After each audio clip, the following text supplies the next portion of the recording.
चलिए आगे बढ़ाते हैं। गैसियस स्टेट चल रहा है। अगला टॉपिक है वेलोसिटी और स्पीड। केमिस्ट्री में हम जिसकी बात करेंगे वो स्पीड ही है। केमिस्ट्री के क्वेश्चनों में अगर कहीं वेलोसिटी लिखा भी है तो उसका मतलब स्पीड ही है ना। तीन प्रकार की स्पीड होती है, एक एवरेज, एक RMS. Average speed, root mean square speed या मोस्ट प्रोबेबल स्पीड। अगर नंबर ऑफ मॉलिक्यूल्स कम हो सैंपल में, 2 4 5 10 मॉलिक्यूल दे रखे हो, 20 50 60 मॉलिक्यूल ही दे रखे हो और उनकी वेलोसिटीज दे रखी हो, तो एवरेज वेलोसिटी निकालने के लिए हर एक वेलोसिटी का सम करो, divided by number of molecule कर दो। अगर सैंपल में नंबर ऑफ मॉलिक्यूल कम है तो रूट मीन स्क्वायर वेलोसिटी निकालने के लिए हर वेलोसिटी का स्क्वायर करो, स्क्वायर्स का सम करो, सम का मीन लो और उसका स्क्वायर रूट ले लो, तो ये हो गया रूट मीन स्क्वायर वेलोसिटी। ठीक है। अगर कुछ नहीं कहा कि सैंपल में नंबर ऑफ मॉलिक्यूल कितने हैं, तो ये मानना है कि सैंपल में नंबर ऑफ मॉलिक्यूल लार्ज है, और अगर लार्ज नंबर ऑफ मॉलिक्यूल है तो एवरेज वेलोसिटी होगी root over 8 RT by pi m। Root mean square velocity होगी root over 3 RT by m, और मोस्ट प्रोबेबल वेलोसिटी होगी root over 2 RT by m। ठीक है। अगर आप यहां से रेशो निकालो, यहां से सबसे पहले चेक करो तो Vrms सबसे बड़ी है, V एवरेज उससे छोटी है और V मोस्ट प्रोबेबल सबसे छोटी है। देखो RT बाय m सब में है, रूट 3, रूट 8 बाय पाई और रूट 2, तो इसमें रूट 3 सबसे बड़ा है, रूट 8 बाय पाई उससे छोटा है और रूट 2 सबसे छोटा है। तो एक तो ये रिलेशन पूछा जाता है एग्जाम में कि कौन बड़ा कौन छोटा, या कई बार ऐसा प्लॉट बनाकर दे देते हैं, तो इसे मैक्सवेल वेलोसिटी डिस्ट्रीब्यूशन प्लॉट कहते हैं। इस प्लॉट में जो हाईएस्ट पॉइंट होता है इसे पीक कहते हैं, पीक के करस्पॉन्डिंग जो वेलोसिटी होती है उसे मोस्ट प्रोबेबल वेलोसिटी कहते हैं। मोस्ट प्रोबेबल वेलोसिटी से थोड़ी सी बड़ी यानी यहाँ कहीं एवरेज वेलोसिटी होती है, और एवरेज वेलोसिटी से थोड़ी सी बड़ी यानी इसके बाद यहाँ कहीं आरएमएस वेलोसिटी होती है। और ऐसे ही कंफ्यूज करने के लिए ऐसे डॉटेड लाइन बना के दे देते हैं, डॉटेड लाइन का कोई मतलब नहीं है, तो ऐसे प्लॉट बना के दे देते हैं और आपसे बोलते हैं कौन सा प्लॉट सही है बताइए, तो जिसमें आरएमएस सबसे बड़ी और मोस्ट प्रोबेबल सबसे छोटी, आरएमएस राइट मोस्ट और मोस्ट प्रोबेबल पीक के करस्पॉन्डिंग हो, वो प्लॉट सही होगा। ठीक है।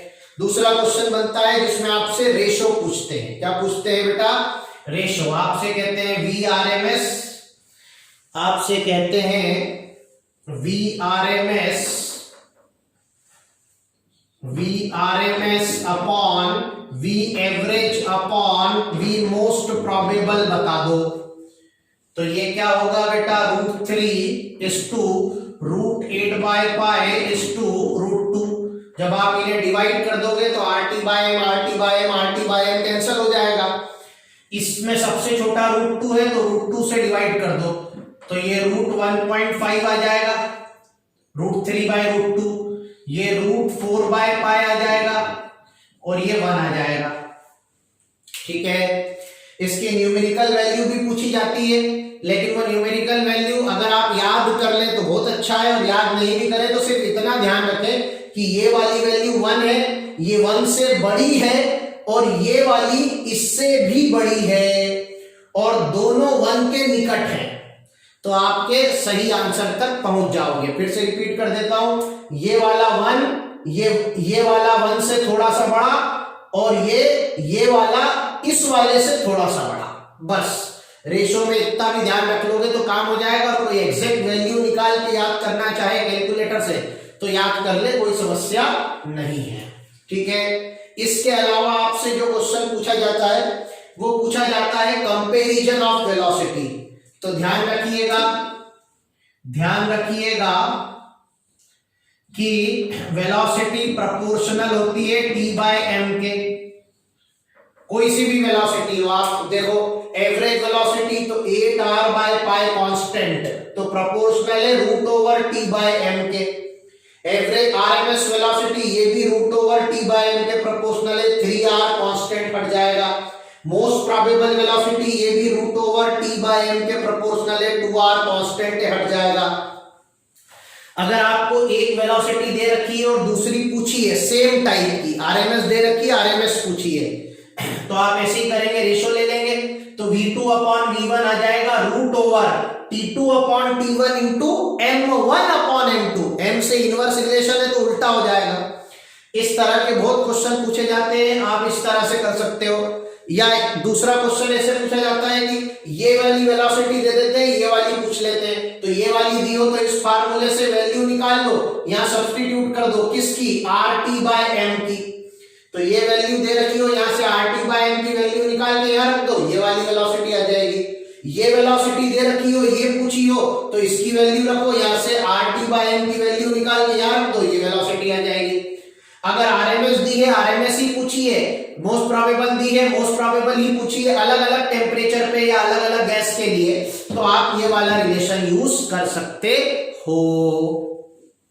तो वेलोसिटी पे मोटे मोटे तौर पे आपके सिलेबस में इतने तरह के बेसिक क्वेश्चन बनते हैं। और एक आखिरी सूचना वो ये कि आपने तो जो है कहा कि हमने 3 फार्मूले पढ़े हैं, लेकिन आपने एक ही लिखे, मैंने जो लिखा है बस वही याद करना, बचे हुए जो है वो याद नहीं करना है, क्योंकि वो कंफ्यूज करते हैं। पर सर परीक्षा में आ गया अगर कोई सा फार्मूला तो कैसे निकालेंगे, ऐसे पीवी बराबर एनआरटी होता है, यहां से आरटी बाय, यहां से आरटी की वैल्यू निकाल के और यहां सब्स्टिट्यूट कर दो, तो पीवी अपॉन एन यहां रख देना, प्रेशर वॉल्यूम वाला फार्मूला आ जाएगा।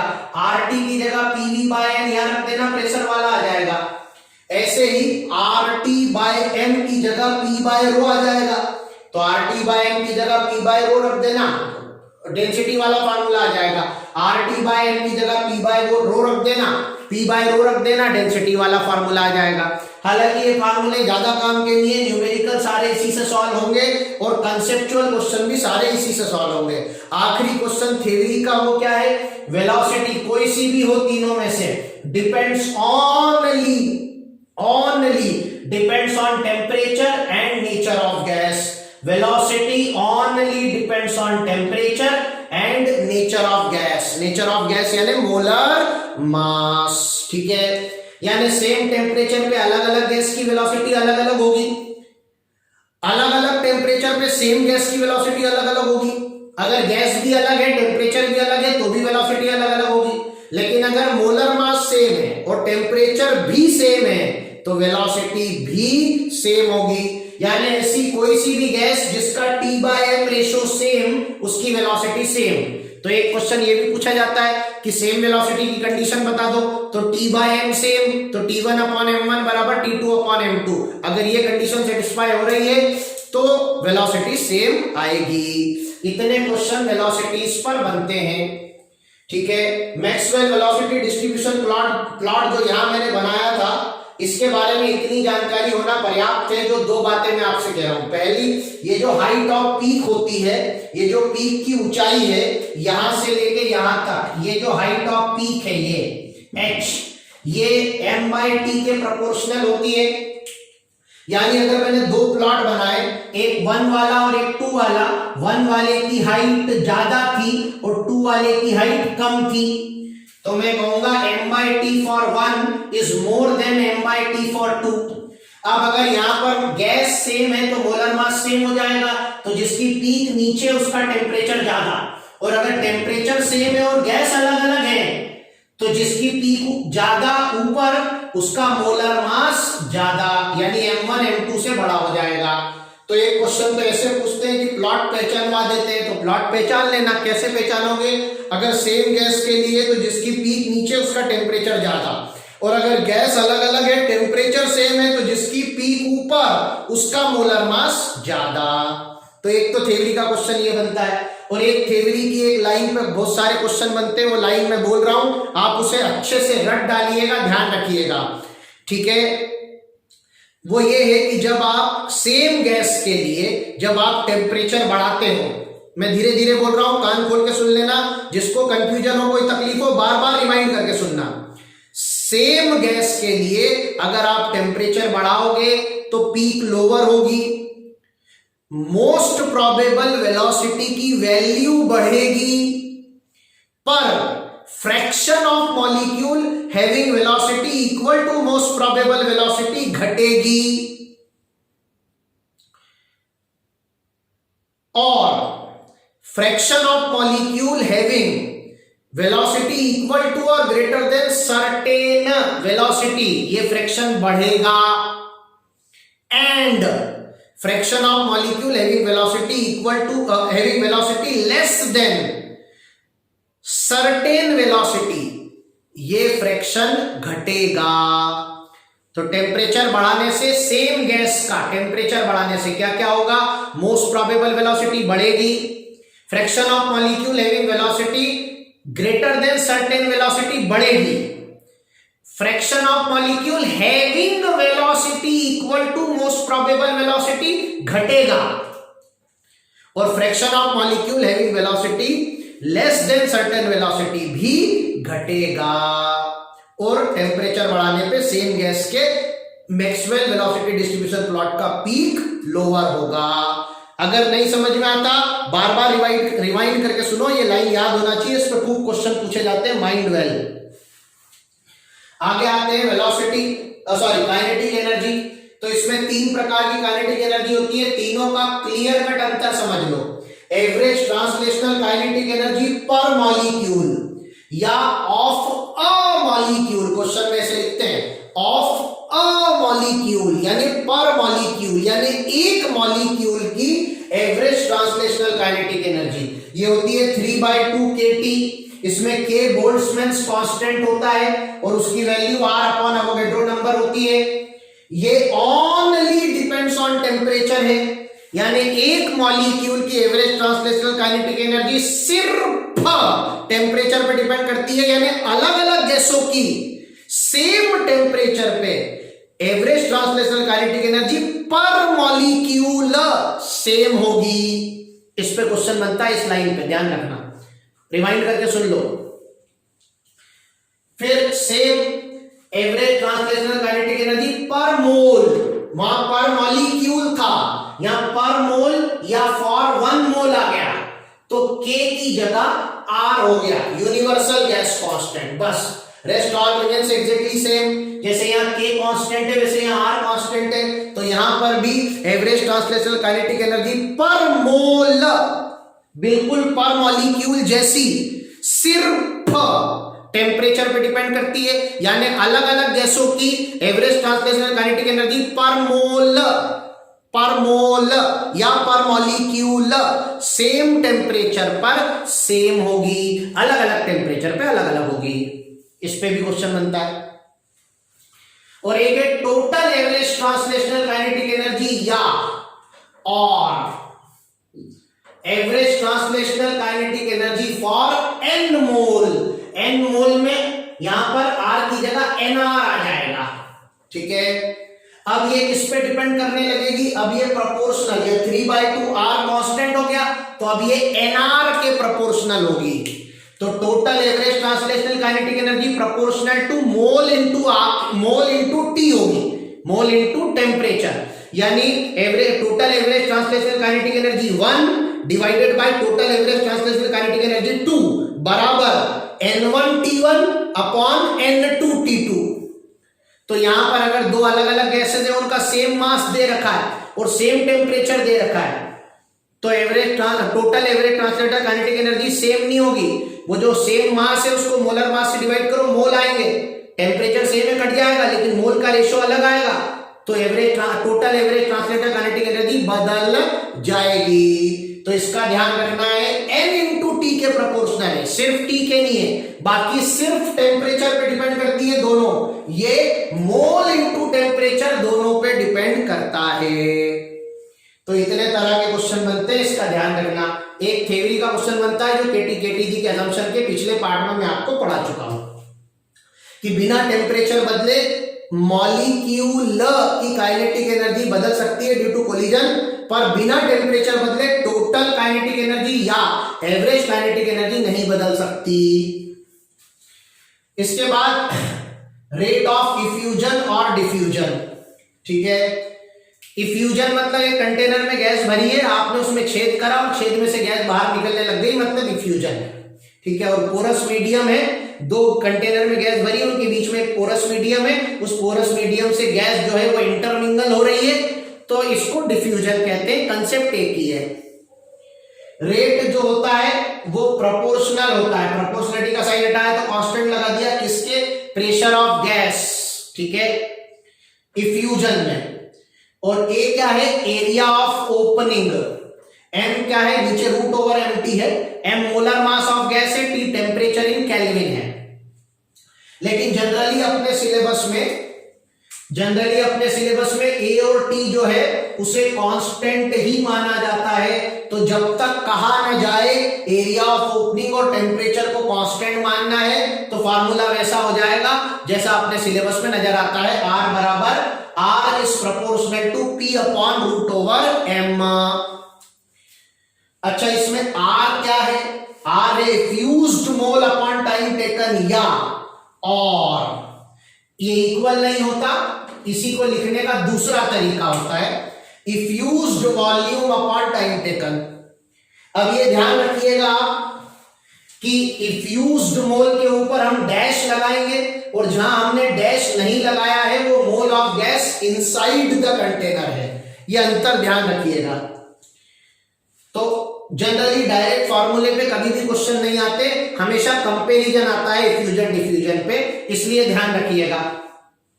अगर हम दोनों रेट का रेशो ले ले तो के से के कट जाएगा, तो R2 बाय R1 बराबर P ऊपर है तो P2 बाय P1 और M नीचे है तो R2 ऊपर तो M2 नीचे, R1 नीचे तो M1 ऊपर, ध्यान रखिएगा। तो R2 by R1 is P2 by P1 into root over M1 by M2, ठीक है। अब यहां पर आपको दो अलग अलग गैसों के लिए प्रेशर दे देंगे, उनके मोलर मास दे देंगे और उनके फ्यूजन का रेशो पूछ लेंगे। किसी क्वेश्चनों में प्रेशर नहीं दिया तो ध्यान रखना फंडामेंटल अजम्पशन है, जो नहीं दिया इन सब में, जो क्वेश्चन में नहीं दिया या जिसके बारे में कुछ भी नहीं कहा वो सब कांस्टेंट मानना है। तो अगर क्वेश्चन में प्रेशर के बारे में कुछ नहीं कहा तो प्रेशर कांस्टेंट मान के हटा देना, तो R2 बाय R1 बराबर root over M1 by M2 हो जाएगा। ऐसे क्वेश्चन आपको खूब मिलेंगे कि calculate relative rate of effusion of helium with respect to hydrogen, यानी हीलियम का रेट अपॉन हाइड्रोजन का रेट। तो हीलियम ऊपर तो उसका मोलर मास 4 नीचे, हाइड्रोजन नीचे तो उसका मोलर मास 2 ऊपर, तो 1/2 का रूट, तो relative rate of effusion of helium with respect to hydrogen is 1/√2 हो जाएगा। ऐसे कई क्वेश्चन है। अब इधर देखिएगा गौर से, रेट की जगह हम इफ्यूज्ड मोल अपॉन टाइम टेकन रख सकते हैं, तो R2 की जगह हमने इफ्यूज्ड मोल ऑफ 2 अपॉन T2 रख दिया, R1 की जगह हमने इफ्यूज्ड मोल ऑफ 1 अपॉन T1 रखा तो ऊपर चला गया, ये 2 ऊपर है तो P2 ऊपर और 2 ऊपर है तो M2 नीचे और M1 ऊपर आएगा, ठीक है। यहां पर भी वही कंसेप्ट, अगर प्रेशर के बारे में क्वेश्चन में कुछ नहीं कहा तो सेम मान के काट डालना, इनकी वैल्यू सब्स्टिट्यूट कर देना, टाइम जो दे रखा हो यहां रख देना, जिसके मोल दे रखे हो उसे रख देना, तो जिसके पूछे हो वो आ जाएंगे। एक बार इफ्यूज्ड मोल आ गए तो इफ्यूज्ड मोल इनटू मोलर मास करोगे, इफ्यूज्ड मास भी आ जाएगा, यानी इफ्यूज्ड मोल आ गए तो इफ्यूज्ड मास भी आ सकता है, या इफ्यूज्ड मास दिया हो तो इफ्यूज्ड मोल निकाल कर यहां रख सकते हो, इफ्यूज्ड मास अपॉन मोलर मास इफ्यूज्ड मोल हो जाएंगे। फार्मूला तो वही रहेगा, मोल बराबर मास अपॉन मोलर मास। अगर एक ही कंटेनर है उसमें गैसों का मिक्सचर है और उस मिक्सचर में से गैस इफ्यूज हो रही है, जैसे इस कंटेनर में 2 गैस है, एक के मोल N1 है, एक के N2 है, इसमें एक पिन होल कर दिया, पिन होल को ओरिफाइस भी कहते हैं, तो पिन होल कर दिया या ओरिफाइस कर दिया और उसमें से गैस बाहर निकली, तो गैस 1 के इफ्यूज्ड मोल N1 डैश थे और गैस 2 के इफ्यूज्ड मोल N2 डैश थे। तो जब मिक्सचर में से गैस इफ्यूज होगी तो सेम फार्मूला लगेगा, बस कंडीशन ये है कि इफ्यूजन का टाइम सेम होगा, क्योंकि एक ही कंटेनर में से इफ्यूज हो रही है तो एक साथ ही इफ्यूज हो रही है, तो सेम टाइम के लिए इफ्यूज हो रही है, तो T से T कट जाएगा, तो N2 dash upon N1 dash बराबर। अब ये है इफ्यूज्ड मोल, और जब हम यहां पर प्रेशर की जगह पे आइडियल गैस इक्वेशन लगाकर, ये वाली इक्वेशन लगाकर P की जगह nRT/V रखेंगे तो कंटेनर तो वही है, कंटेनर वही है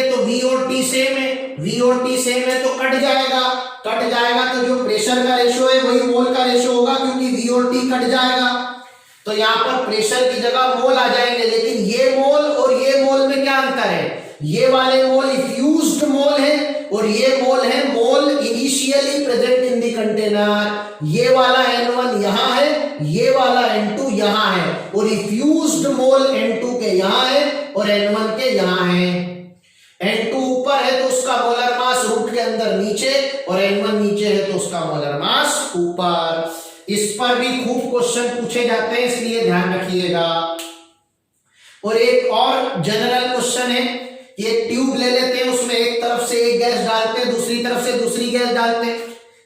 इस ट्यूब की लेंथ L दे देते हैं और कहते हैं बताइए किस जगह पर दोनों मिलेंगे। जैसे जो फेमस क्वेश्चन बाजार में, उसमें इधर से अमोनिया डाली, इधर से HCl डाली और बोला बताइए व्हाइट सॉलिड कहां बनेगा। तो व्हाइट सॉलिड NH4Cl का है, कहां बनेगा, जहां दोनों गैस मिलेंगी। या कई बार ऐसे करते हैं कि 100 लोगों को एक रूम में बिठा देते हैं तो लेंथ 100 हो गई, इधर से लाफिंग गैस डालते हैं, इधर से टीयरिंग गैस डालते हैं और कहते हैं बताओ कौन सा व्यक्ति एक ही साथ हंसेगा भी और रोएगा भी, वो जिसके पास लाफिंग गैस और टीयरिंग गैस एक साथ पहुंचेगी। यानी सारे क्वेश्चनों का मूलभूत बेसिक आधार एक ही है कि वो डिस्टेंस बता दो जहां वो मिलेंगी। तो अगर यहां अलग अलग प्रेशर दे रखा है, गैस अलग अलग है तो मोलर मास अलग अलग है, तो मान लेते हैं ये वाली गैस ने टोटल लेंथ L थी तो इसने L-x डिस्टेंस ट्रेवल किया होगा, तो इसने x किया होगा। तो इसका डिस्टेंस ऊपर, जरा कान खोल के सुनना, इसका डिस्टेंस ऊपर, तो जिसका डिस्टेंस ऊपर उसका प्रेशर भी ऊपर और उसके करस्पॉन्डिंग मोलर मास नीचे। जिसका डिस्टेंस नीचे उसका प्रेशर भी नीचे और उसके करस्पॉन्डिंग मोलर मास रूट के अंदर ऊपर। ठीक है, अब इस पे क्वेश्चन 3 तरह के बनते हैं। एक तो प्रेशर सेम दे देते हैं, तो प्रेशर सेम या प्रेशर के बारे में कुछ नहीं बोला तो पड़ जाएगा। अगर ऐसा है तो जो हल्की गैस है जिसका मोलर मास कम है उसका इफ्यूजन ज्यादा होगा, फास्ट होगा, क्योंकि rate of effusion inversely proportional to root over molar mass होता है। तो अगर प्रेशर सेम है तो दोनों गैसों के अंदर दोनों गैसों में से जिसका मोलर मास कम वो फास्ट चलेगी, तो वो ज्यादा डिस्टेंस ट्रेवल करेगी, और जिसका मोलर मास कम है वो मोलर मास ज्यादा है वो कम डिस्टेंस ट्रेवल करेगी। तो कौन से एंड के पास दोनों गैस मिलेंगी, जिसका मोलर मास ज्यादा था उस एंड के पास मिलेंगी, क्योंकि जिसका मोलर मास ज्यादा था वो कम चली, जिसका मोलर मास कम था वो ज्यादा चली। ये पहले तरह का क्वेश्चन हो गया। इसी क्वेश्चन को दूसरे तरह से ऐसे पूछते हैं कि आपसे कहते हैं कि 4 टायर हैं, टायर जिनमें हवा भरते हैं, गाड़ी के टायर, 4 टायर हैं, एक को हाइड्रोजन से भरा, एक को हीलियम से भरा, एक को नाइट्रोजन से भरा और एक को ऑक्सीजन से भरा। अब चारों टायरों में से किस टायर को सबसे पहले रीफिल्ड करना पड़ेगा? तो सबसे पहले रीफिल किसे करना पड़ेगा? जो सबसे पहले खाली होगा। और सबसे पहले खाली कौन होगा? जिसका इफ्यूजन सबसे फास्ट होगा। और चारों में इफ्यूजन किसका सबसे फास्ट होगा? जिसका मोलर मास सबसे कम होगा, यानी हाइड्रोजन। या किसको सबसे लेट रीफिल करना पड़ेगा? जो सबसे लेट खाली होगा, यानी जिसका रेट ऑफ इफ्यूजन सबसे कम होगा, यानी जिसका मोलर मास सबसे ज्यादा होगा। इसी तरह का जो तीसरा क्वेश्चन बनता है वो ऐसे बनता है कि आपसे कहते हैं एक बलून है, उस बलून में नाइट्रोजन भरी हुई है, उस बलून को हाइड्रोजन के एटमॉस्फेयर में रखा और उसमें एक छेद कर दिया, एक पिन मार दी, तो क्या होगा? तो बलून में हाइड्रोजन थी, बलून में नाइट्रोजन थी, मोलर मास 28, बाहर एटमॉस्फेयर में हाइड्रोजन थी, मोलर मास 2। अब पिन होल किया तो अंदर से नाइट्रोजन बाहर आएगी, बाहर से हाइड्रोजन अंदर जाएगी। नाइट्रोजन का मोलर मास ज्यादा है तो धीरे धीरे बाहर आएगी, हाइड्रोजन का मोलर मास कम है तो तेज तेज अंदर आएगी। तो बलून के अंदर गैस के नेट मोल बढ़ेंगे तो बलून एनलार्ज करेगा। तो ये सुनने में थोड़ा सा अजीब लगता है लेकिन सच है, ठीक है, कि बलून में अगर छेद कर दोगे और बाहर वाली गैस हल्की है और अंदर वाली गैस भारी है और बलून में आपने छेद किया तो बलून एनलार्ज करेगा, क्योंकि बाहर से तेज तेज गैस अंदर आ जाएगी। और अगर अंदर वाली गैस हल्की थी और बाहर वाली भारी थी, अंदर हल्की थी और बाहर वाली भारी थी, तो अंदर वाली तेज तेज बाहर निकल जाएगी, बाहर वाली धीरे धीरे अंदर आएगी, तो बलून श्रिंक कर जाएगा। और अगर अंदर वाली गैस और बाहर वाली गैस दोनों का मोलर मास और प्रेशर सबकी कंडीशन सेम थी, तो दोनों सेम रेट से अंदर बाहर आएंगी, तो बलून के अंदर के मोल चेंज ही नहीं होंगे, तो बलून का वॉल्यूम कांस्टेंट रहेगा। तो एक क्वेश्चन ये बनता है, ठीक है। एक क्वेश्चन और बनता है आखिरी, वो ऐसे बनता है कि आपसे कहते हैं इनके बीच का डिस्टेंस L है, यानी L दे दिया, दोनों एंड का नाम रख देंगे, इसको X कह देंगे, इसको Y कह देंगे, और कहेंगे जो Y एंड है इस एंड से इतने डिस्टेंस पर दोनों मिली, यानी ये वाला X दे दिया तो L दे दिया, X दे दिया, दोनों गैसों के मोलर मास दे देंगे, दोनों में से किसी एक का प्रेशर दे देंगे और बोलेंगे दूसरा प्रेशर बता दो, तो जो प्रेशर दिया हो वो रख देना और दूसरा प्रेशर निकाल लेना। तो इस तरह से स्टैंडर्ड क्वेश्चन बनता है इफ्यूजन डिफ्यूजन पे, और इतने ही क्वेश्चन आपके सिलेबस में इन टॉपिकों पर पूछे जाते हैं।